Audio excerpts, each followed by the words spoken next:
iniciar con el tema de hoy. ¿Cómo la ven? Quiero empezar leyendo un pasaje que es Juan, capítulo 20.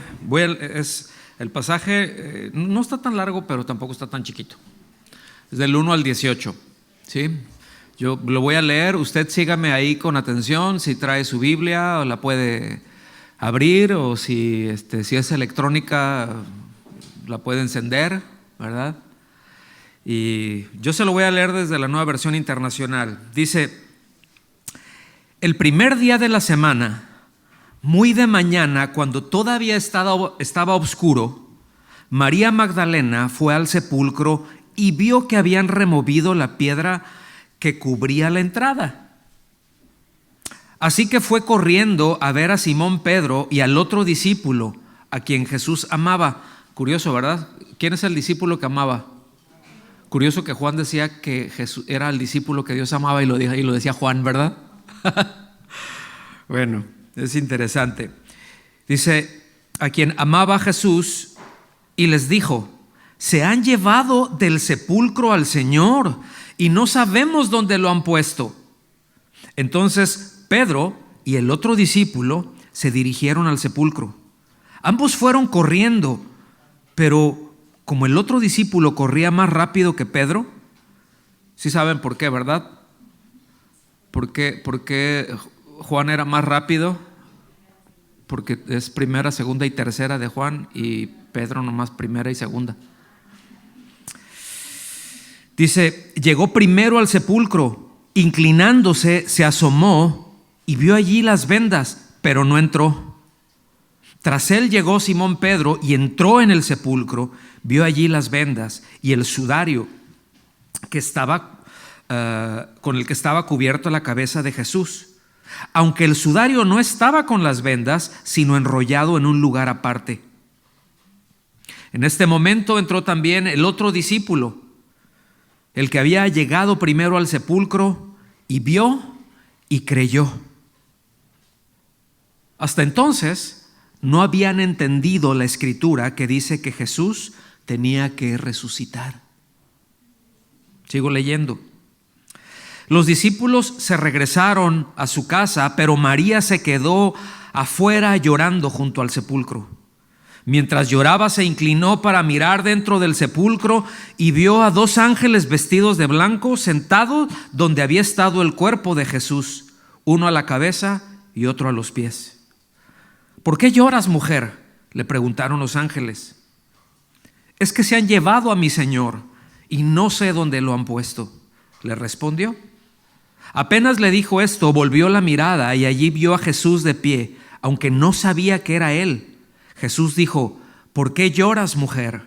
¿A quién buscas? Ella, pensando que se trataba del que cuidaba el huerto, le dijo: Señor, si usted se lo ha llevado, dígame dónde lo ha puesto y yo iré por él. María, dijo Jesús. Ella se volvió y exclamó: Raboni, que es en hebreo maestro. Jesús le dijo: no me detengas. Esta es muy buena traducción. No me detengas, porque todavía no he vuelto al Padre. Más bien, ve a mis hermanos y diles: vuelvo a mi Padre que es Padre de ustedes, a mi Dios que es Dios de ustedes. María Magdalena fue a darle la noticia a los discípulos. He visto al Señor, exclamaba, y les contaba lo que él le había dicho.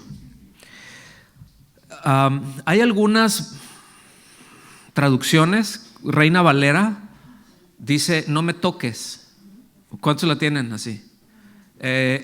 No está mal, lo que pasa es que no es preciso, porque la raíz del verbo tiene más que ver con asir, o sea, con agarrar, ¿sí?, que con tocar. Entonces, lo que le está diciendo, el sentido que tiene es: no trates de retenerme aquí.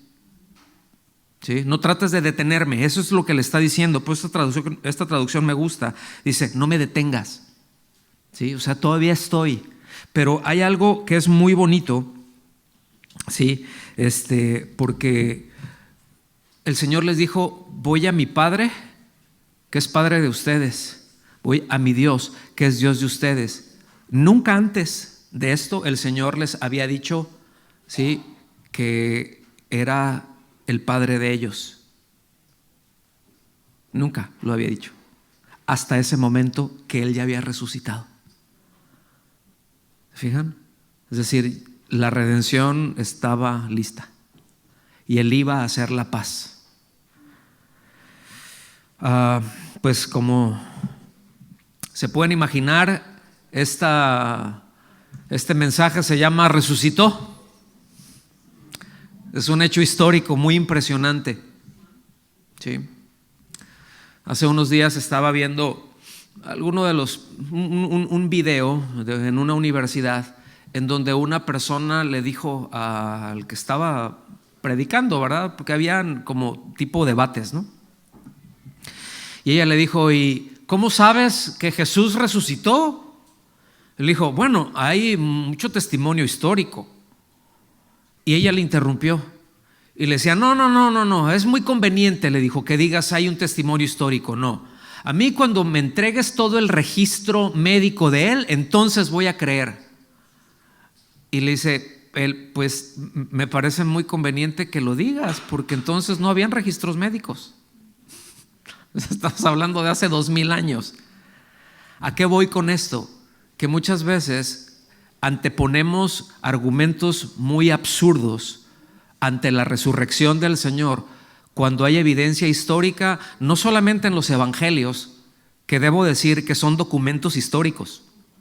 O sea, son considerados documentos históricos de primera mano, testigos de primera mano.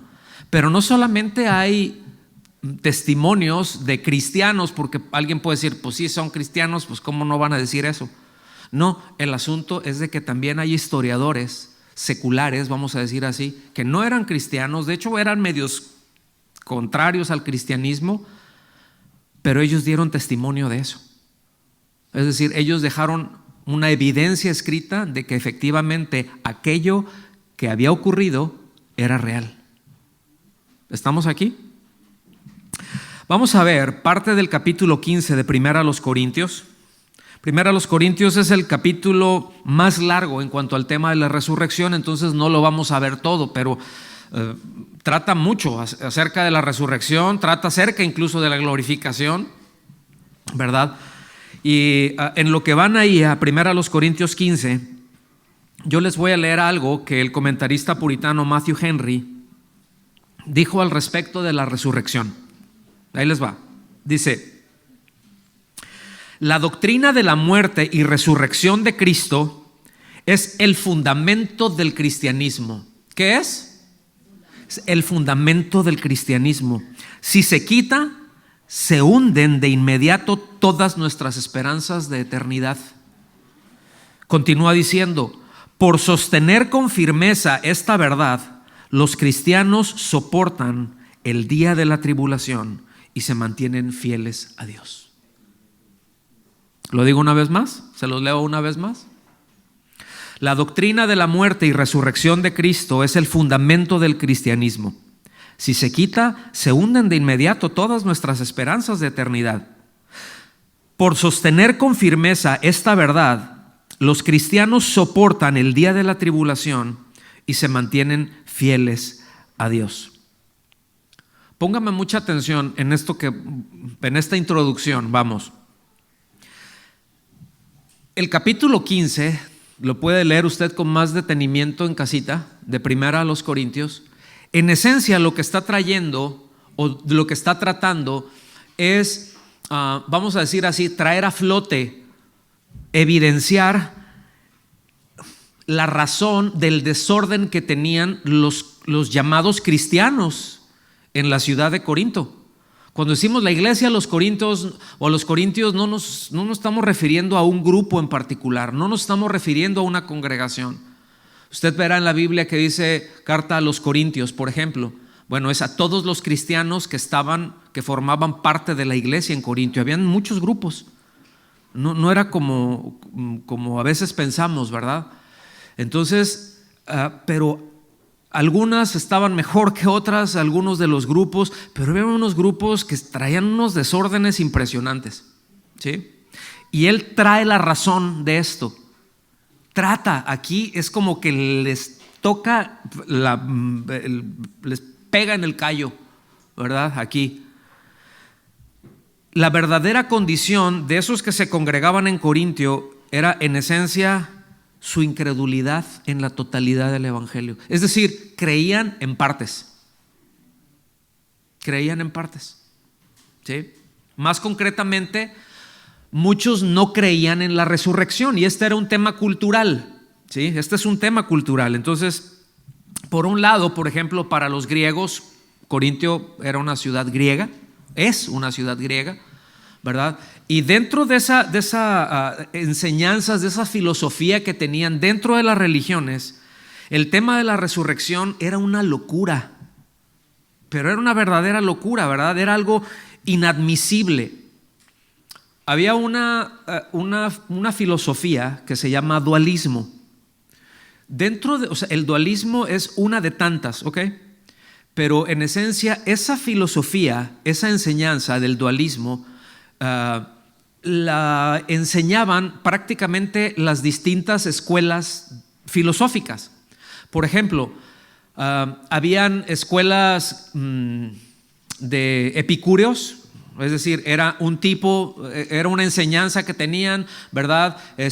Habían estoicos, enseñaban otra cosa. Los epicúreos enseñaban, por ejemplo, la vida es muy bonita y hay que vivirla de una vez y darle gusto al gusto. Pero había toda una enseñanza y habían escuelas de eso, ¿sí? Por el otro lado, estoy mencionando dos nada más, estaban los estoicos. Y los estoicos, ¿alguien ha escuchado eso cuando dicen, se portó estoicamente? ¿Cuántos han escuchado eso? ¿Okay? Es decir, se pararon bien firmes, bien disciplinados. Entonces estaban también los estoicos, que ellos decían, no, es que hay que ser moderados, hay que ser disciplinados. En esta vida no puedes andar así nada más. ¿Sí me explico? Eran algo contrarios. Sin embargo, lo medular de las dos escuelas, como de las demás, era el dualismo. ¿Qué es el dualismo? En esencia, ellos decían que la materia, todo lo creado, todo lo material, es malo. Es malo, ¿sí? Que todo lo espiritual, todo lo intangible es bueno. Entonces, para ellos decían, a ver, el ser humano es, o sea, la carne, el cuerpo, ¿verdad? Pues es malo. El alma es buena. Entonces, ¿qué razón tiene o qué razón hay para resucitar? Cuando ellos veían la resurrección como la liberación del alma. Es decir, ya se murió y es así como que, ya. ¿Han oído eso de descansa en paz? Pues si está en Cristo, descansará en paz, si no, no. Si está en Cristo, al abrir los ojos tendrá una paz preciosa. Pero si no está en Cristo, al abrir los ojos tendrá un despertar muy feo que no se acaba y que se pondrá peor. ¿Estamos aquí? Eso lo vemos, por ejemplo, allá en Hechos 17, no vamos para allá, pero recordarán que Pablo les empieza a hablar a los filósofos griegos y les habla de sus mismos filósofos, ¿verdad? Les cita a ellos y todos, no, qué tremendo, y sí, estamos de acuerdo, está muy bien, estamos de acuerdo contigo, Pablo, ¿verdad? Y pero cuando llegó al tema de la resurrección, dijeron, no, tú estás loco. No. Ya en otra ocasión, luego seguimos hablando. Dice, pero algunos creyeron. ¿Sí? Ahora, el asunto aquí es de que muchos de los congregantes que estaban en Corintio seguían abrazando la manera de pensar que tenían antes de venir a Cristo. ¿Estamos aquí? Es decir, para muchos de ellos decían, bueno, sí, pues el cuerpo es malo, ¿verdad? Pero ya cuando muramos estaremos con el Señor, mientras, pues no, démosle. Por eso, ¿recuerdan que la semana pasada hablamos acerca de la cena del Señor y los desórdenes que tenían? ¿Se acuerdan de eso? Estaban leudados.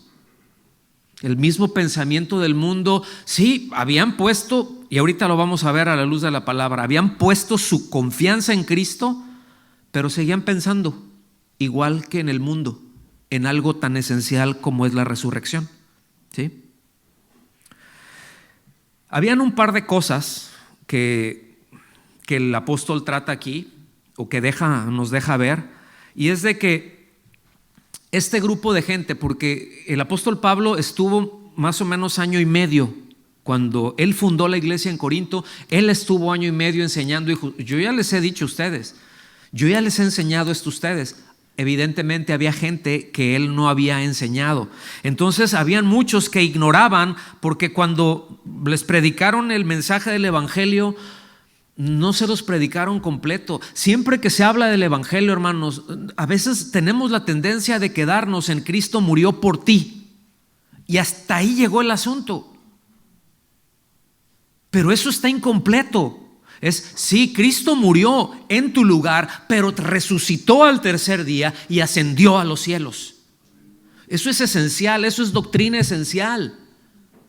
¿Sí me explico? Ustedes verán siempre, en todo momento, cuando se predica el evangelio, desde el libro de los Hechos, siempre incluían la resurrección. No hay una sola vez que estén predicando el evangelio y no incluyan la resurrección, porque es esencial. ¿Estamos aquí? Entonces, pues había muchos, como los puede haber hoy, que a lo mejor lo que les predicaron no estaba completo o no era lo correcto, y están creyendo algo que no debe de ser. ¿Estamos aquí? Por el otro lado, pues habían quienes creían, pero tenían una fe, vamos a decir, intelectual. ¿Sí? Netamente intelectual. No es que confiaran en lo dicho por Dios, más bien es que estaban de acuerdo con Dios. Y hay mucha gente que está de acuerdo con el Señor, ¿sí o no? Es decir, es muy difícil no estar de acuerdo con Cristo, cuando es la persona que tiene el sentido común más desarrollado y que las cosas que dicen todas tienen sentido. No sé si me explico, pero es muy difícil no estar de acuerdo con él. ¿Estamos aquí? Ama a tu prójimo. Por ejemplo, honra a tus padres. ¿Sí me explico? Y las cosas que dice uno, sí, es muy difícil, porque sus argumentos son sólidos, sus argumentos son válidos, sus razonamientos son impresionantes, hermanos. Y es difícil no estar de acuerdo, pero una cosa es estar de acuerdo y otra cosa es confiar en él. Una cosa es, estoy de acuerdo en esto que dices, pero no creo esto otro. ¿Sí me explico o no? Por eso, tanto en aquel entonces como hoy en día, y se los he comentado en otras ocasiones, un indocto y un incrédulo se comportan de maneras muy similares. Es decir, puede haber un creyente, pero que no tiene el entendimiento claro de lo que dicen las Escrituras, ¿verdad? Y probablemente se comporte de la misma forma o muy parecido, no encuentre diferencia con alguien que no conoce a Cristo. Y que decir o hacer o conducirse de tal o cual manera no le encuentra ningún problema, aunque diga creer en Cristo. ¿Me estoy dando a entender, hermanos, o no? ¿Sí o no? No, acá hay 2, 3 que sí, acá ni uno. ¿De este lado están de acuerdo? Ok. Entonces, vengan conmigo, por favor, a 1 Corintios 15, ya veremos de estar ahí. Pero fíjense, yo he encontrado, luego en debates que han habido de intelectuales, algún par de ellos, algunos filósofos, gente de ciencia y que debaten, ¿no? Y que han debatido acerca, hay uno de ellos, ya es una persona muy mayor, él es irlandés, y tiene unos argumentos impresionantes, pero los rebota. Es un creyente que dice, yo cuando sea grande quiero ser así. Y debate desde una perspectiva bíblica y con los argumentos de Dios, y Me atrevo a decir que siempre que he escuchado algún ateo, o que se dice ateo, gracias a Dios, dicen, ¿verdad?, que no creen en el Señor, generalmente es porque están como enojados con Dios.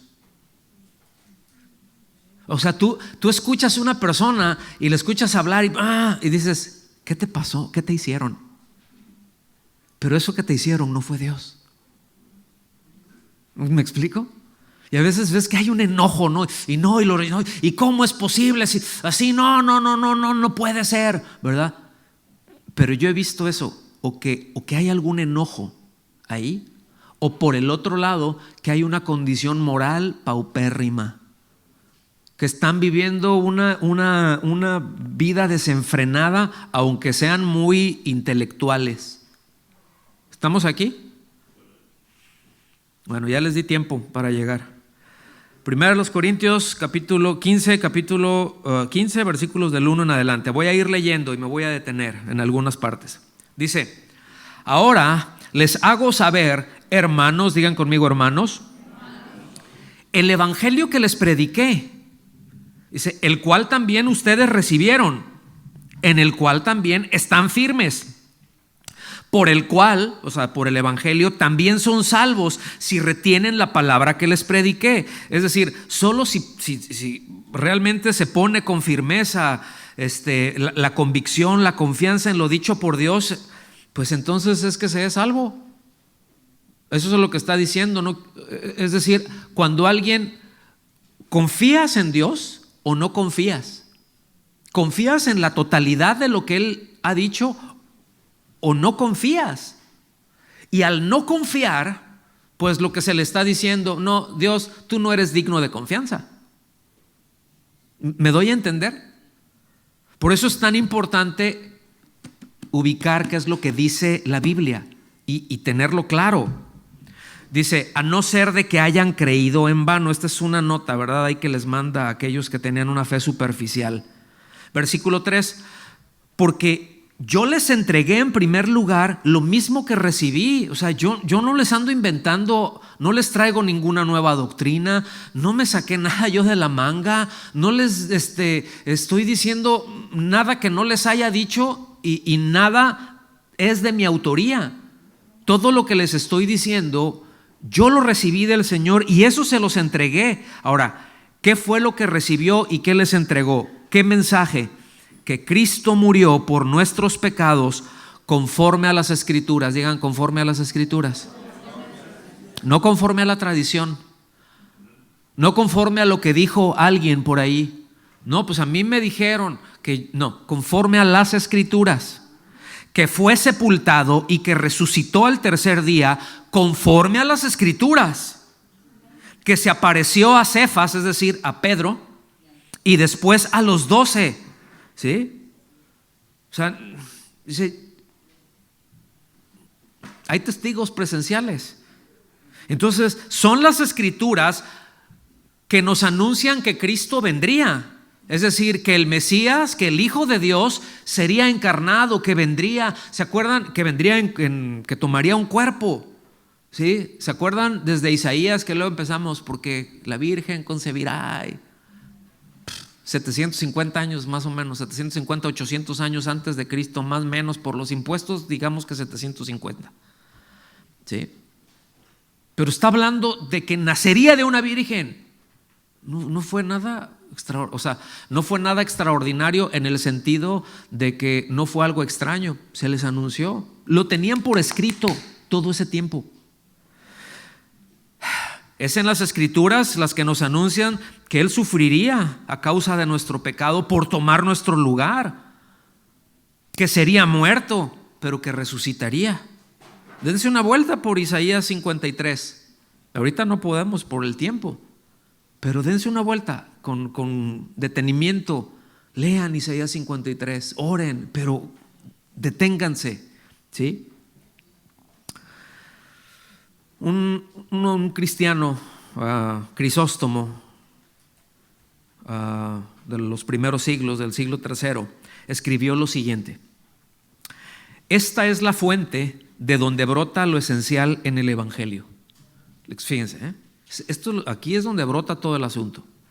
Que Dios se hizo hombre, fue crucificado y resucitó. De aquí brota todo el Evangelio. Quita cualquiera de esos y no existe. No podría morir si no se hubiera encarnado, pero no podría haber redención si no resucitara, porque estaría muerto. Pero resucitó. Entonces, si el Evangelio que se predica, si el mensaje que escuchamos no es conforme a las Escrituras, no es verdad.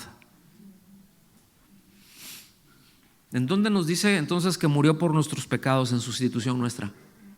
¿En dónde dice? ¿Sí? ¿Quién dice que fue sepultado y que resucitó al tercer día? Dios, ¿verdad? Las Escrituras. Ahora, pregunta, ¿cómo podría ser salvo alguien que ha creído algo que no es verdad? ¿Alguien puede ser salvo, puede ser redimido si cree en algo que es una mentira?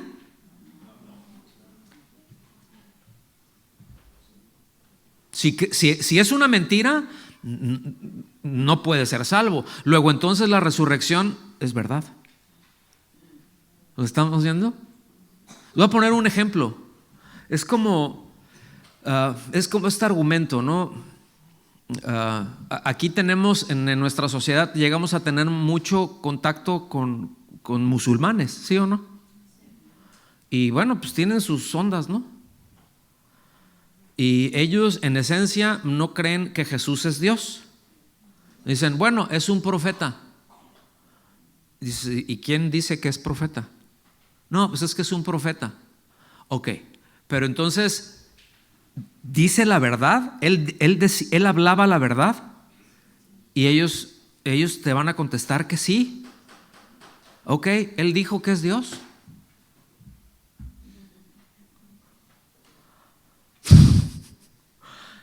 ¿Sí me explico?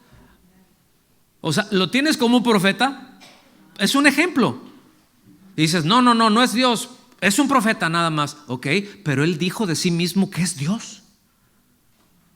Y él antes de morir anunció que resucitaría al tercer día. ¿Me están siguiendo?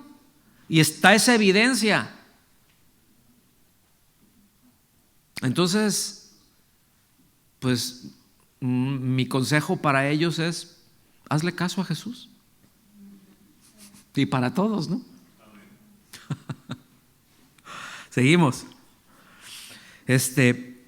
Miren, el asunto es de que hay quienes piensan que tener fe es suficiente. Es que yo sí creo, yo sí tengo fe. Pero es que el asunto no es si tenemos fe o no, hermanos. Es en dónde está depositada nuestra fe.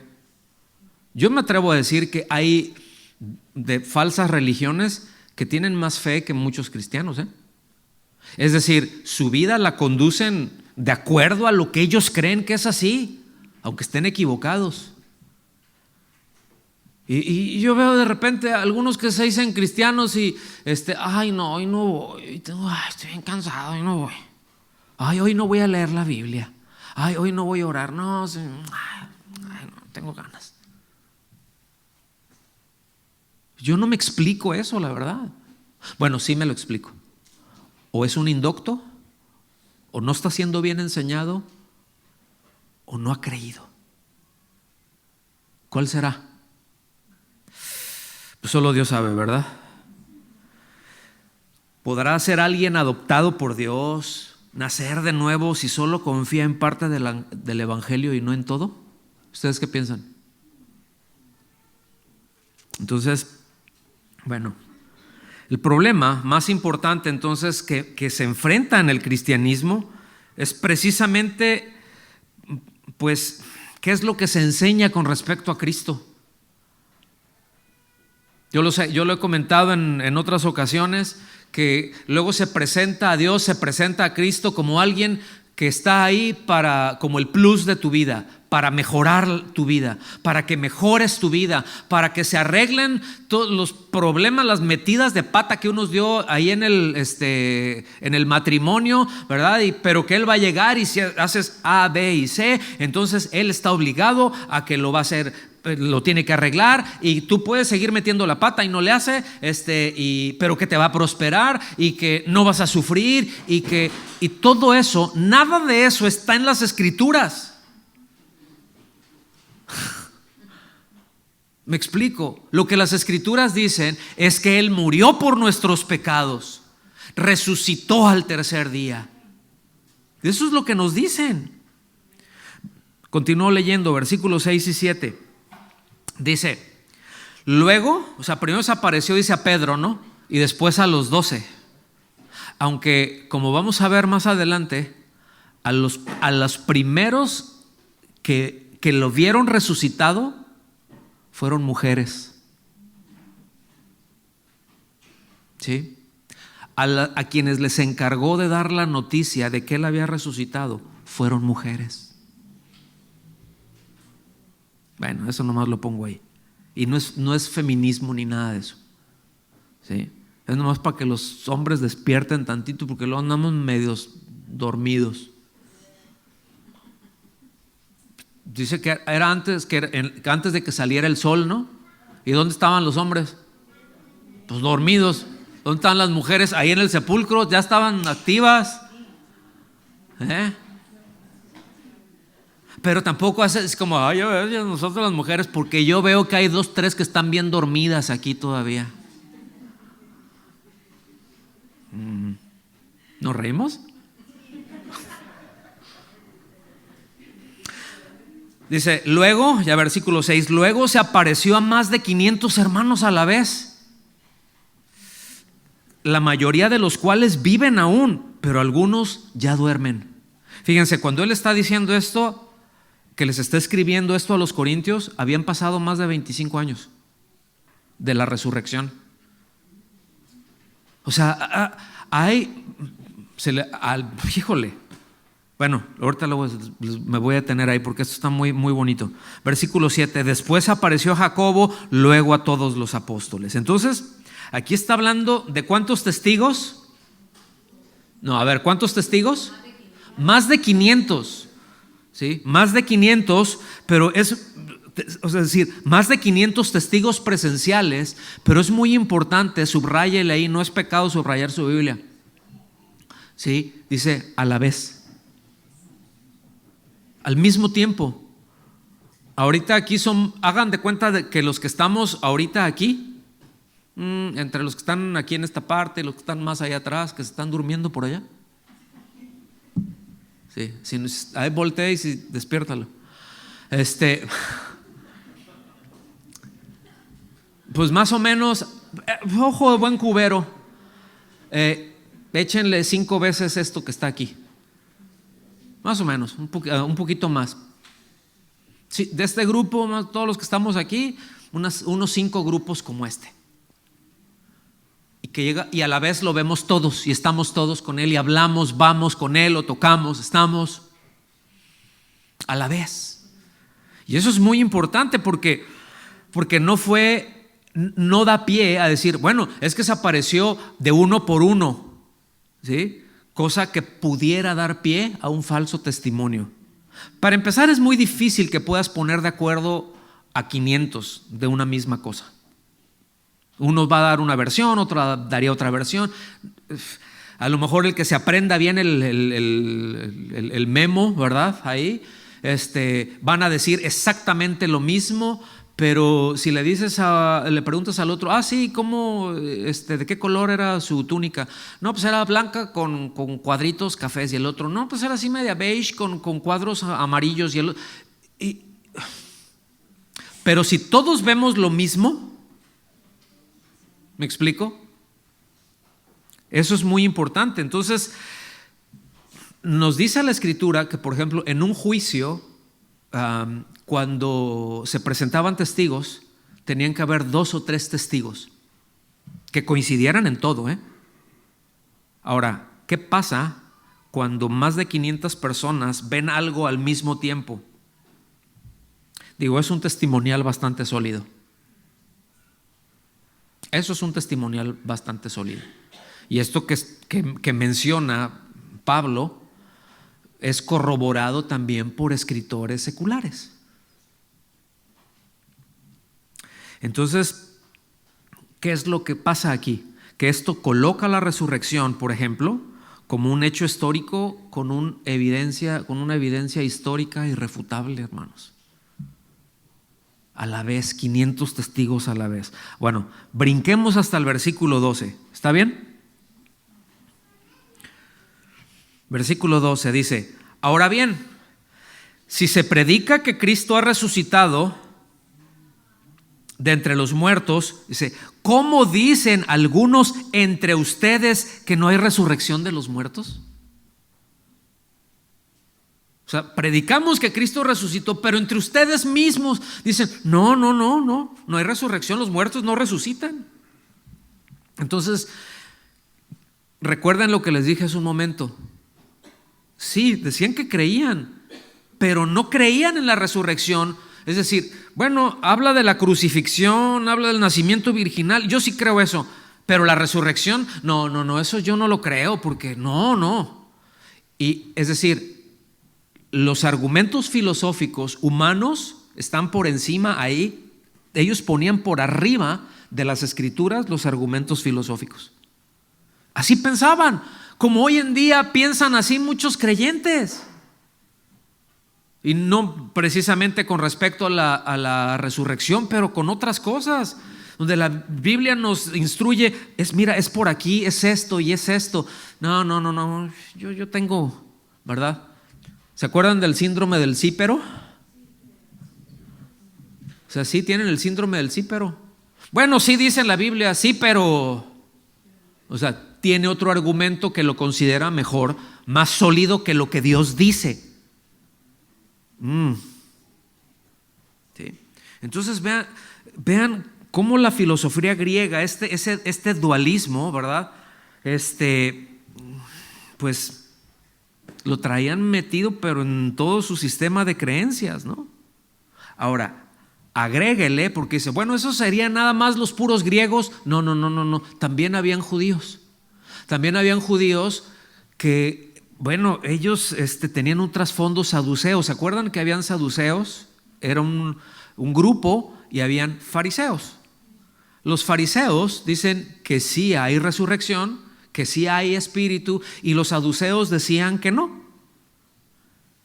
Y ahí es bien interesante cuando vemos el libro de los Hechos, porque hago un paréntesis, ¿no? Porque en alguna ocasión estaban juzgando a Pablo, ¿no? Entonces le estaban dando duro ahí, que Cristo, que no. Y dice que él así como que empieza a escanear, ¿sí?, el auditorio, y vio que habían algunos fariseos y vio que habían saduceos.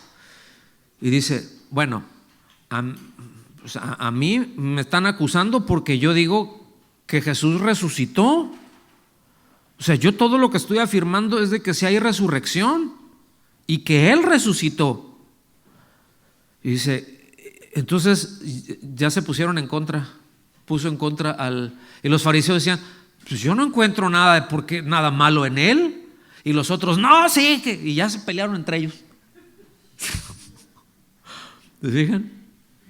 Es sabiduría, ¿no? Pero había también creyentes que tenían un trasfondo saduceo. ¿Se acuerdan que, miren, los sacerdotes, cuando nosotros vemos ya en el Nuevo Testamento, que habla de los sacerdotes, mayormente ellos no eran descendientes de Aarón, ¿ok? Ya había unos rollos por ahí, no tengo tiempo para entrar a explicar. Pero los sumos sacerdotes que habían sido designados por Roma, porque ellos vendían el puesto, ¿sí? Entonces, el que estaba como sumo sacerdote eran saduceos. Fíjense. Pero ¿se acuerdan que en Hechos dice que muchos de los sacerdotes habían creído? Bueno, había muchos que igual, sí creo en Jesús, pero resucitó. Ay, híjole, eso está medio complicado, ¿no? Y habían todas esas confusiones, así como muchos tienen confusiones hoy en día. Por eso es importante ir a las Escrituras, hermanos. Por eso es importante pasar tiempo ahí, no tomarlo a la ligera, porque muchas veces queremos mucho el sentir y poca escritura. Y las dos cosas son importantes, pero seguimos avanzando. Lo que quiero afirmar con todo esto es que cuando nos alejamos de las Escrituras, cuando nos alejamos de la palabra de Dios y damos paso a conclusiones de origen humano, ¿verdad? Entonces se da el primer paso para el declive. Se da el primer paso para apartarse. ¿Sí? Y bueno, lo que sigue por naturaleza es corrupción, se abre en la puerta a un montón de cosas y no tengo tiempo para entrar tampoco por ahí. Ahora, después del 12, ¿cuál sigue? Ok, gracias. Del 13 al 19, les doy así muy rápido, da una serie de argumentos para hacerles ver cuál era la condición de aquellos que decían ser cristianos, pero que afirmaban que no había resurrección. O sea, yo puedo decir que soy cristiano, pero no creer. Y puedo decir que soy cristiano y asistir a una iglesia cristiana y predicar y tocar pero ¿sí me explico? El que yo me diga que eso soy no quiere decir que eso sea. Esto es muy importante tenerlo en claro. Porque yo, como les he dicho en otras ocasiones, yo puedo decir que soy Superman y ponerme el traje de Superman y ¿verdad? Los calzoncillos rojos arriba del pantalón de mezclilla, pues son los colores, ¿no? Y la capa y la S, pero si no vuelo, no soy. ¿Estamos aquí? Yo puedo decir que soy Batman, pero si no hablo así, ¿verdad? No sé si me estoy dando a entender, hermanos. Y esto es clave, porque yo necesito tener la vida de Cristo. Eso es lo que me hace ser cristiano. No que yo diga que soy, sino haber creído y que Él haya puesto su vida en mí. Y eso huele, eso se nota. ¿Sí me explico? Entonces, bueno, vamos para allá. Les recuerdo nada más que tengan presente esto. Habían habido más de 500 testigos a la vez. Muchos de ellos ya después de 25 años, pues, pero que fueron testigos, ¿sí? No sé cuántos. A mí me da a entender que la mayoría de esos 500 todavía vivían, ¿sí? Porque dice y algunos, ¿no? Versículo 13 al 19, y me voy a ir deteniendo. Dice: y si no hay resurrección de muertos, entonces ni siquiera Cristo ha resucitado. O sea, a ver, vamos a pensar, ¿sí? ¿Cómo dicen que sí creen, pero algunos de ustedes dicen que no hay resurrección? Entonces, si no hay resurrección, dice, pues Cristo, ni siquiera Cristo ha resucitado.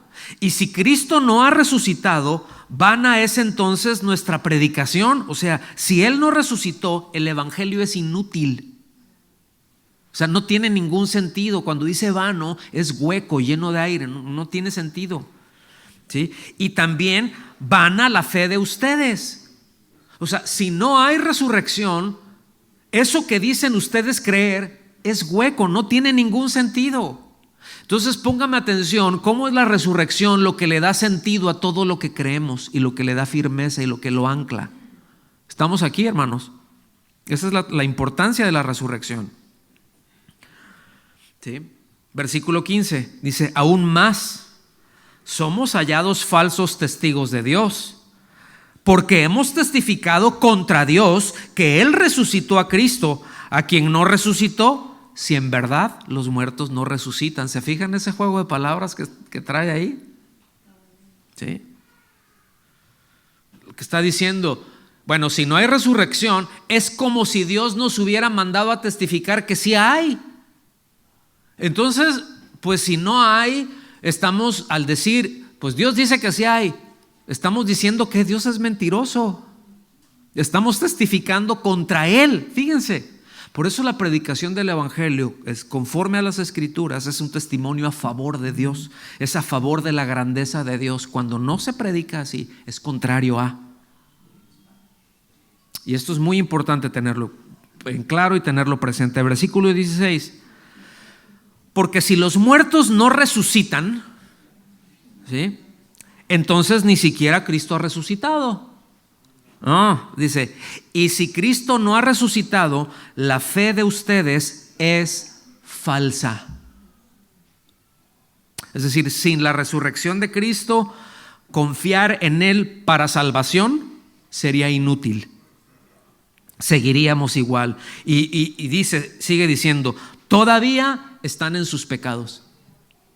O sea, si ustedes mismos dicen que no resucitó, pues no se sientan como que ya perdonaditos y como que ya están en paz con Dios. Siguen en sus pecados. Siguen igualitos de como estaban. Es más, están peor. Porque están engañados. Porque piensan, ahora sí que como algunos creen que creen. Entonces, y no es así. Y mejor, le está diciendo en otras palabras, y mejor corrijan porque si no van a tener un despertar muy feo. Y se van a colocar en aquellos que el Señor mismo describió cuando les dijeron, Señor, Señor. ¿Se acuerdan? Señor, ¿por qué estamos aquí? ¿Por qué nos estás juzgando cuando haces esa separación de las ovejas y de las cabras? Porque aunque se parecen las chivas y las borregas y pueden andar juntas, chivas y borregas no se aparean, ¿se dan cuenta? No hay ovechivos ni chiborregos. O son chivos o son borregos y pueden andar juntos, ¿sí? Y el casi se parece, pero los chivos hacen más feo. A ver, algún chivo que haga algo, ¿no? Es que aquí hay puras ovejas, ¿verdad? Claro. Entonces, fíjense qué tremendo está esto. En Romanos 4:25 se los leo rápido. Dice, hablando de Jesús, dice que fue entregado por causa de nuestras transgresiones, o sea, de nuestros pecados, y resucitado para justificación, para nuestra justificación. Si no hay resurrección, no hay justificación, no hay manera. Versículo 18 dice, entonces también los que han dormido en Cristo están perdidos. Notan que no dice los que ya murieron, sino que están dormidos. Y de los 500 dice, algunos ya duermen. ¿Sí? Entonces, lo que está diciendo, bueno, todos cuantos en el pasado han creído, ¿verdad? Pues creyeron en vano, pobrecitos. Versículo 19. Si hemos esperado en Cristo para esta vida solamente, somos todos los hombres los más dignos de lástima. O sea, si no hay resurrección, o sea, ¿qué esperanza? Para empezar, ¿qué esperanza tienen los hombres, los seres humanos? ¿Qué esperanza pueden tener?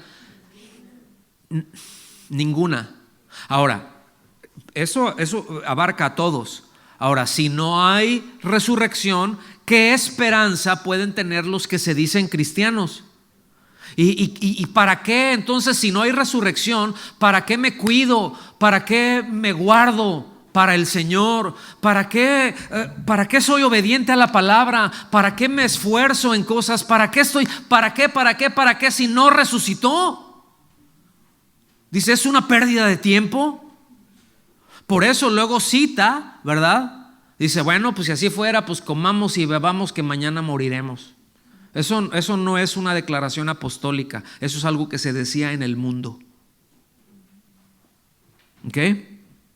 Por eso, hermanos, en otras palabras, si no hubiera resurrección, si no tuviéramos la esperanza como creyentes de la glorificación, es decir, que seremos como Él, porque Él dijo que vendrá por nosotros para llevarnos con Él. Y la Escritura nos dice para darnos un cuerpo como el de Él, para que podamos estar con Él. Porque ahorita no podemos estar con Él. Él puede venir y estar con nosotros, pero nosotros no, Él no nos puede llevar a casa, en otras palabras. No podemos. Físicamente no podemos, por eso tiene que haber esa transformación. Pero si no hay resurrección, no hay nada de esto. Si no tuviéramos entonces la esperanza de la glorificación, todo lo que creemos y toda la conducta que se deriva de esa fe, es decir, de creer, porque acuérdense, afirmamos que la Biblia es nuestra única norma de fe y conducta. ¿Estamos aquí? Entonces, bueno, pero si no hay resurrección, entonces no serviría de nada. Toda la forma en que vivimos como resultado de lo que creemos. Porque a fin de cuentas, en Cristo así es. Tengo que vivir de acuerdo a lo que creo. Por eso luego hay quienes pueden decir, pues tú dices que eres cristiano, pero un creyente no vive así, de acuerdo a lo que dice la Biblia. ¿Me estoy dando a entender, hermanos? Entonces, por eso, otra vez, repito, los incrédulos consideran un desperdicio vivir para Cristo. Hay argumentos que dicen, pues, ay, qué lástima, o les compartes del Señor. No, hombre, eso es para viejitos. No, eso, mira, ya después, ya que viva la vida, entonces ya después, así como que ya que no tenga fuerza, ya que no tenga más que hacer, pues entonces, cuando es todo lo contrario, tanto más jóvenes pongamos nuestra confianza en el Señor, ¿verdad? Tenemos más de vivir para Él. Por eso la importancia de que les enseñemos, que les prediquemos a nuestros niños, que nos preparemos, como nos decía Rocío hace un rato, que nos preparemos para enseñarles a nuestros hijos. Por favor, hermanos, no saben la urgencia con las que les decimos esto. Tienen que prepararse ustedes para hijos y nietos, ¿sí? Prepárense para sus hijos. Si están chiquitos, si están medianitos, si están más grandecitos, se tiene que preparar para poder compartirles, para poder argumentar con ellos, poder hablar sobre la mesa sin ningún problema y no andar inventando respuestas y no andar diciendo cosas que no son, porque desde ahí les podemos desviar la fe. Desde ahí podemos ocasionar que pongan su confianza en algo que no dice la Biblia, y todo nuestro énfasis debe estar dirigido a que pongan su confianza en Dios, en lo que Dios dice, porque Dios es digno de confianza, hermanos. Dios es digno de confianza. Yo puedo desconfiar de lo que un ser humano dice. Yo puedo desconfiar, fíjense bien, yo puedo desconfiar aún de lo que alguien en quien confío mucho promete. ¿Me estoy dando a entender? Y no porque no quiera cumplirlo, es porque a veces se promete, pero a veces mueren antes y no cumplieron. Pero el Señor no es así. Por eso tenemos nuestra fe está sustentado en mejores promesas. Porque Él prometió desde hace mucho y dice, bueno, pero ¿y qué? ¿Y si te mueres? No te preocupes, yo resucito al tercer día. ¿Sí? Bueno, pero ¿tienes la capacidad? Tengo todo el poder. Toda la autoridad me es dada en el cielo y en la tierra. O sea, yo puedo cumplir todo. Tengo toda la autoridad para hacerlo. Tengo todo el poder para hacerlo. Entonces ahí es donde, fíjense el argumento que les estoy dando. Podemos confiar en Él. podemos confiar en lo que Él dice, pero es darnos nosotros a la tarea de asegurarnos lo que Él dice, porque a veces decimos que dijo cosas que no dijo. Eso ya corre por nuestra cuenta, ¿sí? Vámonos para el final. Vengan conmigo a Lucas, capítulo 24. Voy a leer de los versículos del 1 al 9 y con esto voy a terminar. ¿Está bien?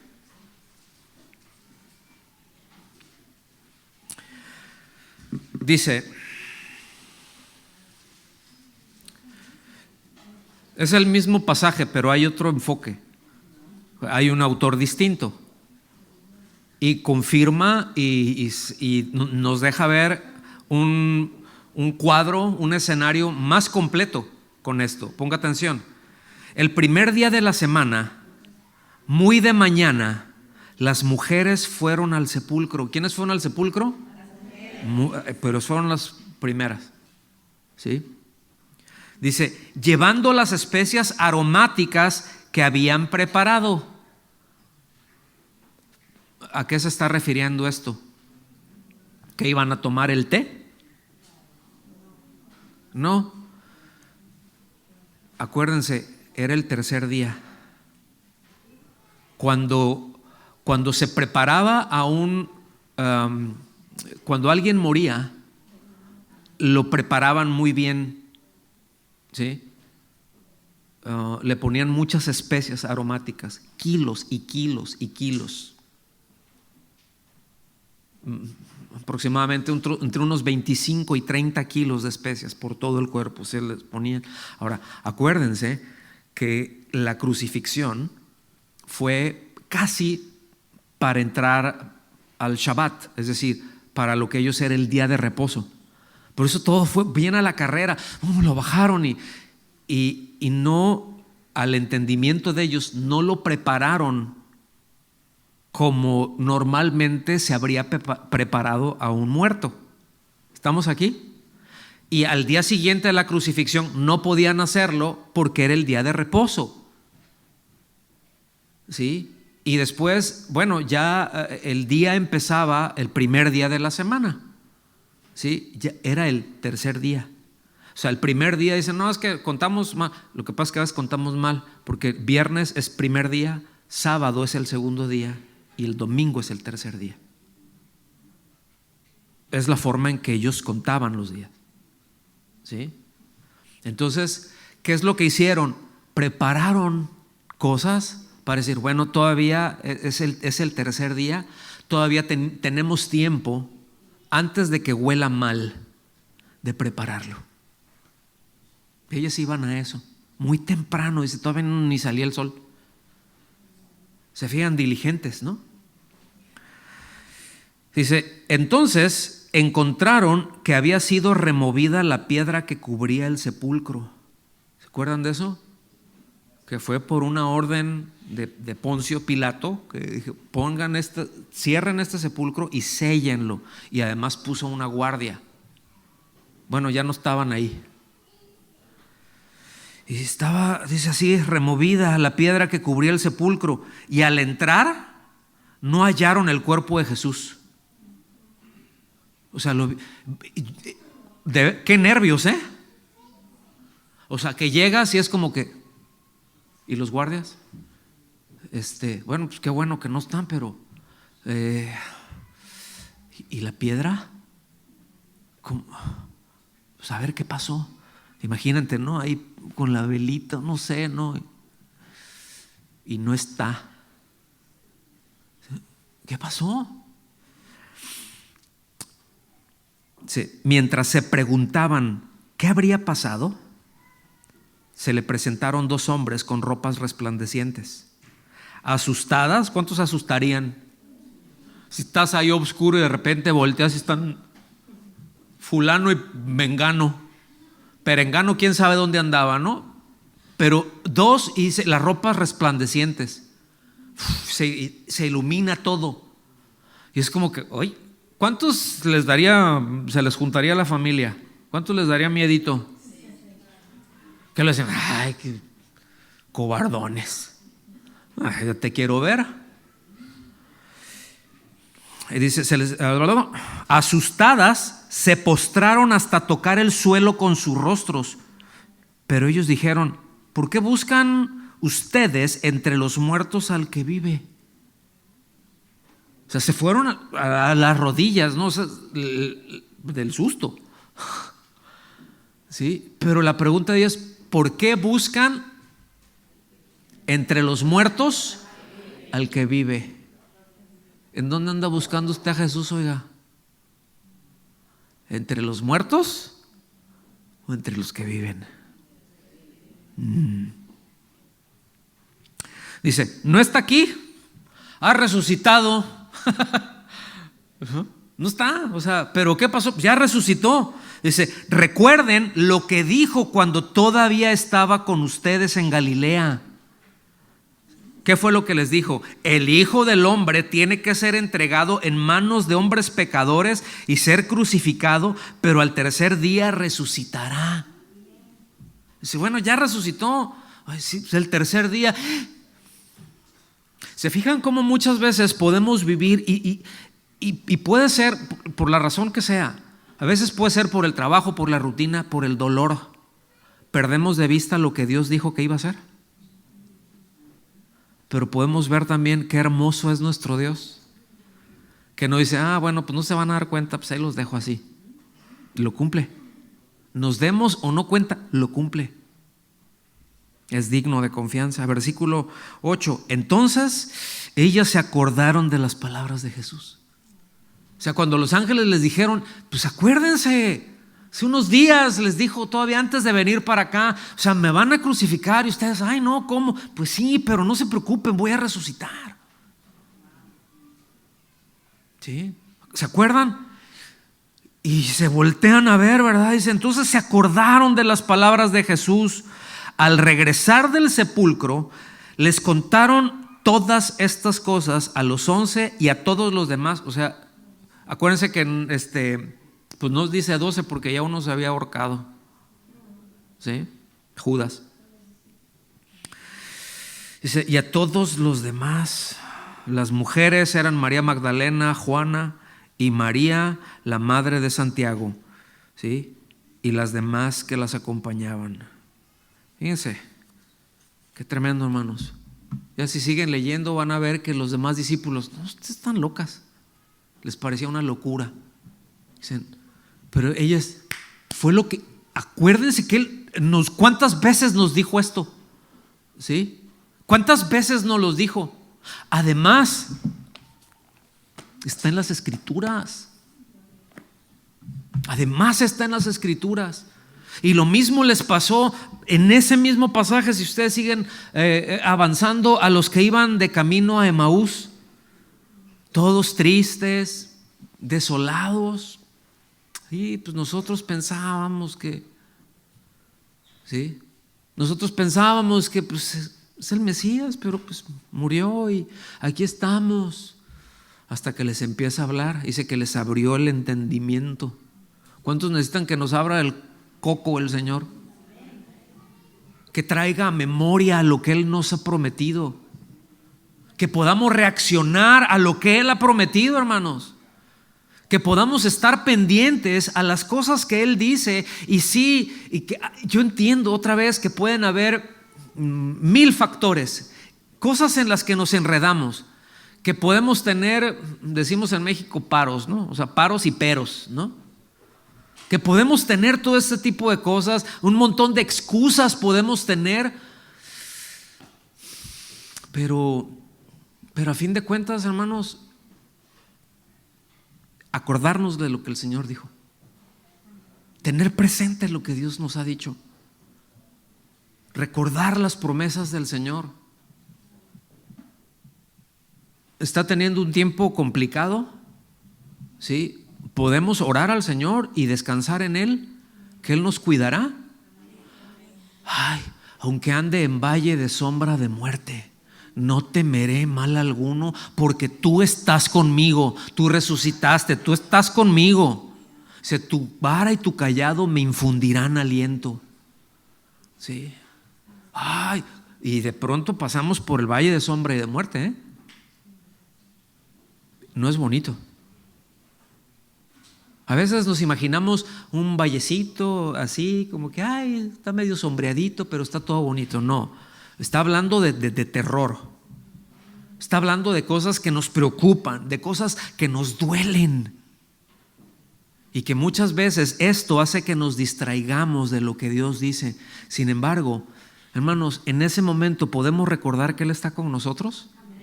¿Por qué podemos decir que Él está con nosotros? Porque resucitó, porque Él vive, porque Él sí puede decir eso. Mahoma no puede decirles, yo estoy con ustedes. Buda tampoco. Confucio sigue confundido. Y así podemos mencionar a todos. Solamente Él dijo, yo voy a resucitar, y al tercer día resucitó. ¿Sí? Y hay evidencia histórica de eso. Hay documentación de eso. Y podemos descansar en ello. Estamos aquí, hermanos. Y poder revisar, a ver qué es lo que he creído, en qué he puesto mi confianza. ¿Tendré que cambiar algo? ¿Tendré que ajustar algo? ¿Tendré que ir más a las Escrituras? ¿Tendré que ser más cuidadoso o menos descuidado? Como quiera llamarlo. Pero atender a lo que Dios dice. ¿Será importante lo que Dios dice? ¿Por qué es importante? Porque Dios lo dice. Por eso es importante. ¿Sí? Todo lo que existe porque Él lo dijo. ¿Será importante la palabra de Dios? ¿Será poderosa la palabra de Dios? La palabra de Dios puede crear ex nihilo, es decir, puede crear de la nada. Nadie puede explicar eso. Nadie puede explicar eso, pero Dios lo puede hacer. Y toda la creación, todo lo que vemos es ex nihilo, de la nada.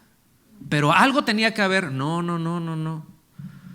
Y los griegos decían, bueno, la materia, pues ahí estaba, y nada más llegó alguien y le empezó a poner y le empezó a dar forma. Ellos le llamaban el demiurgo, ¿sí? Y le empezó a dar forma. Otros le llaman, más modernos, ¿verdad?, el gran arquitecto. Ay, ¿dónde me suena eso? ¿En qué logia está eso? ¿Me explico? Pero Él creó de la nada. No tuvo que echar mano de nada. Él no necesita nada. Él no necesita a nadie. Pero tiene un amor tan espectacular, déjeme decirlo de esa manera, que decidió crearnos, ¿sí? Y decidió crearnos, y como expresión de ese amor nos dio una voluntad libre para que libremente le amemos.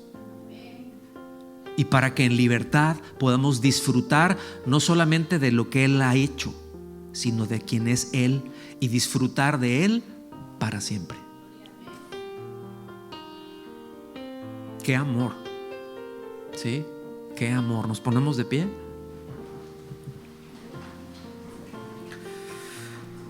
Señor, muchas gracias. Muchas gracias por tu palabra. Muchas gracias por traer a nuestras vidas tu palabra, por habernos hecho llegar el evangelio de la gloria de Cristo a nuestras vidas. Señor, deseamos en verdad crecer en el conocimiento tuyo, en conocerte más, en desear más acerca de ti, en desearte más a ti, en caminar más pegados a ti, ser más constantes contigo, no ser descuidados de ti, ponerte por encima de todas las relaciones que tenemos, ponerte por encima de todas las cosas que tenemos. Que seas tú, Señor. Y gracias por la esperanza que tenemos debido a que tú resucitaste al tercer día, como estaba anunciado en las Escrituras y como tú mismo lo prometiste a los tuyos y como tú mismo diste evidencia a unos y otros y otros y otros y a más de 500 a la vez. Gracias, Señor, porque podemos decir con toda certeza: mi Redentor vive. El que me compró vive, mi amo vive y soy de Él y Él vive. Te damos las gracias, Señor, y queremos honrarte con nuestras vidas, con la manera de vivir que tengamos, que se derive de creer en ti, Señor, en el nombre de Jesús. Amén. Amén. Que Dios los bendiga a todos.